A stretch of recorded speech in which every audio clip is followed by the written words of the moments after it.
Hello friends, unit place digit के तीन most important सवाल, तीन अपने आप में अलग अलग सवाल है जो एग्जाम में आने के पूरे पूरे चांस होते हैं। स्टार्ट करते हैं पहले से। 784 की पावर 71 की पावर 72 एंड मल्टीप्लाई करके, ये आपके सामने क्वेश्चन लिखा हुआ है। एज यू नो कि पहले तीन डिजिट से हमारा, पहले दो डिजिट से हमारा कोई लेना देना होता ही नहीं। क्वेश्चन में बच गया 4 raise to power 71 72 multiply by 7 raise to power 85 की power 84 multiply by 8 raise to power 87 की पावर 88। ठीक है।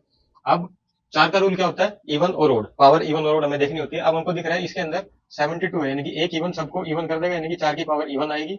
सात सात का रूल क्या होता है? सात और तीन 10, यानी कि चार से पावर को डिवाइड करो। पावर चार से डिवाइड हो रही है, ये हो रही है 2 1, यानी कि पावर पूरी पूरी डिवाइड होगी, रिमाइंडर आ गया 0। रिमाइंडर 0 आया, रिमाइंडर 0 का मतलब है हमारा जो है यूनिट प्लेस डिजिट आएगा निकल के, वो आएगा 1। ठीक है। तो यहाँ पे आ गया नेट मेरे पास एक।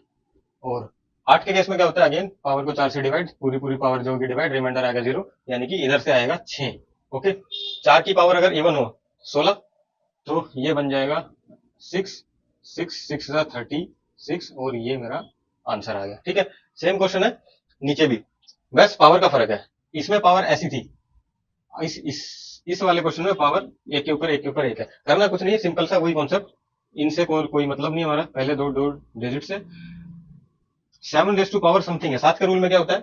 पावर को चार से डिवाइड करना होता है। उतारो, पावर को पहले उतार के यहाँ पे लिख लो साइड में 93 92, और ये बच गया 86 एंड 85। 85 है। ठीक है जी।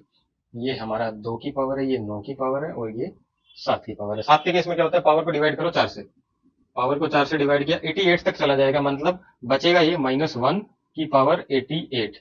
-1 की पावर इवन है, कुल मिला के +1 आएगा, यानी कि 7 raise to power 1। 7 raise to power 1 का मतलब क्या होता है? 7 रेस टू पावर 1 का मतलब आएगा 7 ही निकल के हमारा, 7 मल्टीप्लाई बाय। ठीक है। 9 के केस में इवन ओड होता है, ये हमको दिख रहा है इवन।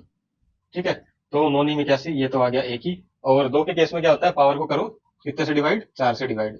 चार से डिवाइड किया, दो और चार तक चला जाएगा, बचेगा एक, और एक की पावर हम 86 करेंगे, कुल मिला के एक ही आएगा, ये आएगा 2 रेस टू पावर 1। 7 दूनी 14, यानी कि 4 आंसर। ठीक है। अब आते हैं नीचे, फैक्टोरियल है। फैक्टोरियल में पहली पहली दो डिजिट तो उड़ा दो, उसके बाद हमारे पास नेट ये वाला बचेगा। अब दो के केस में क्या होता था? दो के केस में अगर पावर चार से पूरी पूरी डिवाइड हो जाए तो रिमाइंडर कितना आएगा? रिमाइंडर कह रहा हूँ, तो यूनिट प्लेस डिजिट आएगी 6। 55 फैक्टोरियल कैसे लिखेंगे? एक इंटू में, दो इंटू में, तीन इंटू में, चार इंटू में, पांच, अप टू 55, ऐसा लिखेंगे। चार से डिवाइड करना है, चार कहाँ गया? ये रहा। रिमाइंडर आया 0, इधर भी 0 उधर भी 0। ठीक है।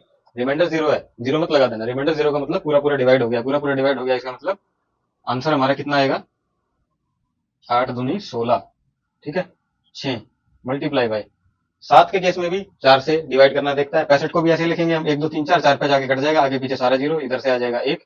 9 के केस में अगर पावर इवन हो तो 1, ओड हो तो 9। इसमें दिख रही है 1 1 2 3, 2 से स्टार्ट करेंगे तो इवन हमारे पास आ जाएगा निकल के, कहीं ना कहीं एक इवन सबको इवन कर देता है, ऑब्वियसली बात है, पावर आएगी हमारी इवन। ये भी हो गया एक।